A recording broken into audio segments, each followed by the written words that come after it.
Welcome friends.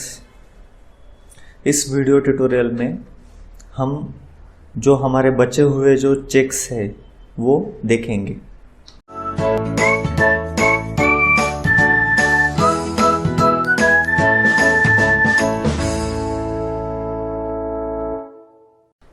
सबसे पहले आता है inter story drift should be 0.004 into floor height. ये उसका क्लॉज मैंने दिया है IS 1893/2006 में ये क्लॉज बताया गया है। यहाँ पे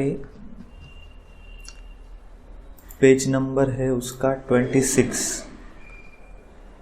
26 में वो बताया गया है।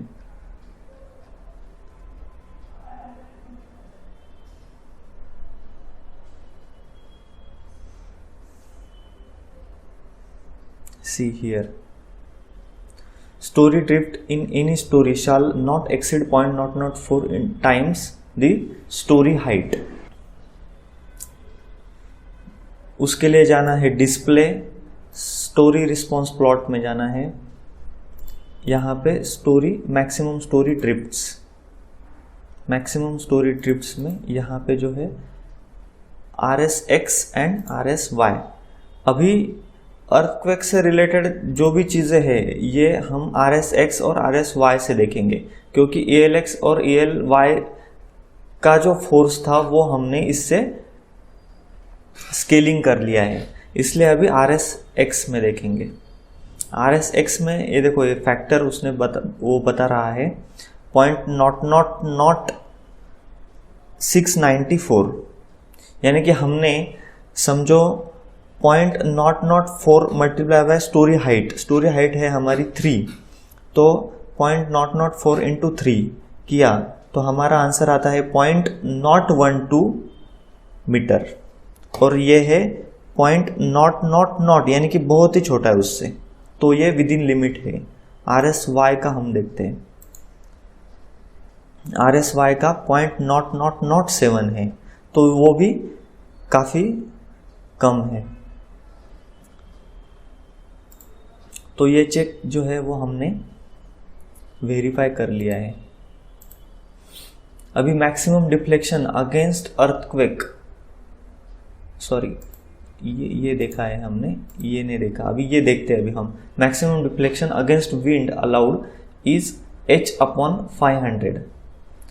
इसके लिए हमें ये क्लॉज देखना है, क्लॉज 20.5 पेज नंबर 33। ये आप देख लेना, IS 456 में है, तो ये आप देख लेना। मैं डायरेक्टली अभी सीधा बताता हूँ। H/500 यानी कि हमारा H मतलब total height of the building.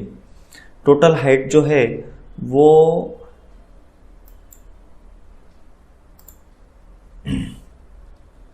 हमारा है 22.8 -2.4 ये हमारा आता है 20.4, तो 20.4 इंटू 1000 ये mm में आ जाएगा, और डिवाइडेड बाय 500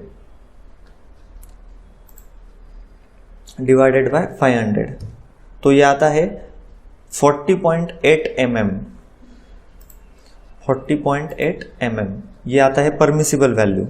अभी हम ये यहाँ से देखेंगे, ये हम गए मैक्सिमम स्टोरी डिस्प्लेसमेंट में, और ये हम गए WLX में। ये 2.11 mm, तो हमारा परमिसिबल है 40.8 mm, और हमारा डिफ्लेक्शन आ रहा है 2.11 mm, वो काफ़ी कम है। अलॉन्ग दी वाई देख लेते हैं हम, 2.97 mm, ये भी काफ़ी कम है। तो चलो ये भी हमने देख लिया। अभी maximum deflection against earthquake should be H/250, यानी कि हमारा H आया था 20.40। अभी 20.40 जो है, अभी देखो एक मिनट में इसका भी अभी बता देता। विंड का जो है ये, इसमें से हम ये 20.4 की बजाय चलो ये देख लेते हैं। 22.8 माइनस ऊपर वाला मैंने किया था 2.4 माइनस, और विंड के केस में ये भी माइनस किया तो भी चलेगा। ये क्योंकि अभी ये तो बिलो ग्राउंड लेवल रहने वाला है, तो ये भी माइनस कर लेते 2.4, तो 18 आ गया। 18 इंटू 1000 वो आ गया 18,000 डिवाइडेड बाय 500, तो वो आता है परमिसिबल 36 mm, और हमारा 2 पॉइंट समथिंग mm था वो, यानी कि वो कंफर्म होता है। ठीक है, अभी अर्थक्वेक के केस में ये डिलीट नहीं करना है, सिर्फ ऊपर वाला डिलीट करना है। अभी वो 22.8 माइनस 2.4 इंटू 1000, यह आ गया 2400 डिवाइडेड बाय हमारा जो है अर्थक्वेक का 250 है, डिवाइडेड बाय 250, तो आता है 81.6 mm, 81.6 mm। अभी ये मैक्सिमम स्टोरी डिस्प्लेसमेंट ये तो सेम रहेगा, इसमें ये पहला आएगा RSX का, तो ये आता है 11.30 mm। अर्थक्वेक में डिफ्लेक्ट होती है ये बिल्डिंग, बट हमारी परमिसिबल वैल्यू है 81.6 mm। 81 mm तक हमारा परमिसिबल लिमिट है, और हमारा डिफ्लेक्शन हो रहा है सिर्फ 11 mm, तो ये विद इन लिमिट है। वैसा ही RSY का देखते हैं, RSY का 10.94 mm यानी कि 11 mm लगभग, तो हमारा 81.6 mm है, तो वो विद इन परमिसिबल वैल्यू ही है। ये भी हो गया।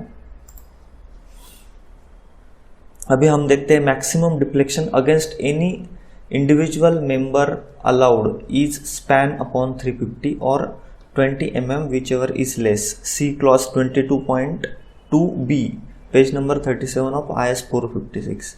अभी इसका हम देखते हैं। डिस्प्ले में हम गए, डिफॉर्म शेप में जाना है हमें,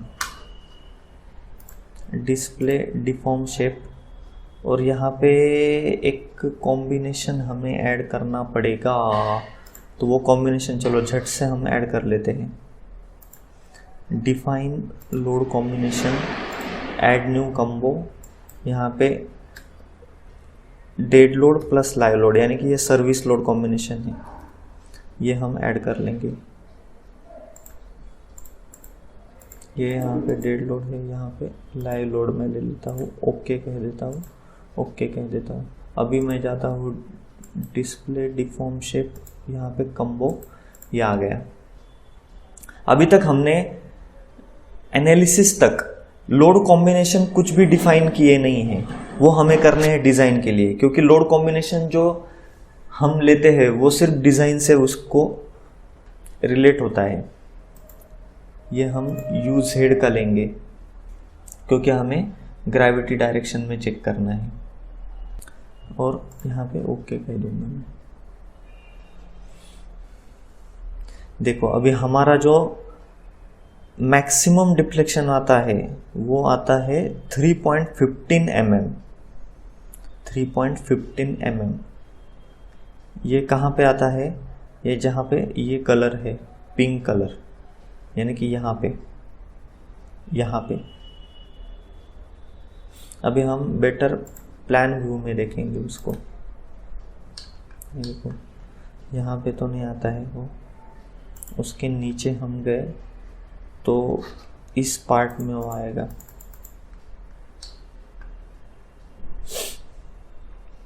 देखो ये यहाँ पे UZ में चेक करना है, -3.052, यहाँ पे 2.89, यहाँ पे 2.966, तो ये इसके हिसाब से आता है। तो हमें क्या करना है, हमारा अभी देखो यहाँ पे हॉल आता है, तो हॉल का जो शॉर्टेस्ट डिस्टेंस है यानी कि शॉर्टेस्ट स्पैन है, तो वो span divided by 350, span divided by 350, तो वो मेरे हिसाब से, अभी हम आर्किटेक्चर प्लान में चलते हैं, एक मिनट।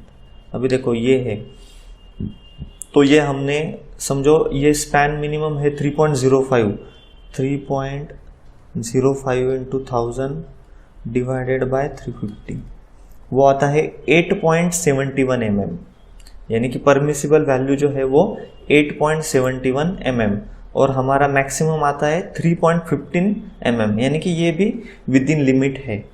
तो ये ऐसे चेक करना है, यहाँ जहाँ जहाँ पे यानी कि ये है वो मैक्सिमम स्पैन आपने देख लेना है। अभी यहाँ पे मैक्सिमम स्पैन है 3.05, यहाँ पे 3 मीटर है, यहाँ पे 3 मीटर है, यानी कि जहाँ जहाँ पे ये पिंक कलर आ रहा है तो वो उस पार्ट में आर्किटेक्चरल प्लान रेफर करके उस जगह का स्पैन निकालना है, शॉर्टेस्ट स्पैन, और उससे वो परमिसिबल वैल्यू आपको कैलकुलेट करना है, और वो वैल्यू इससे कम है या ज़्यादा है वो आपको टैली करना है। ठीक है, तो ये हो गया हमारा ये भी चेक। अभी हमारे स्टेबिलिटी चेक्स सभी हो गए हैं। अभी हम आगे चल के डिज़ाइन की तरफ अभी बढ़ेंगे। अभी हमारा एनालिसिस पार्ट जो है वो पूरा ख़त्म हो गया है। ठीक है, अभी हम अगले वीडियो में लोड कॉम्बिनेशन और उसके बाद फिर डायरेक्टली डिज़ाइनिंग ऑफ स्ट्रक्चर।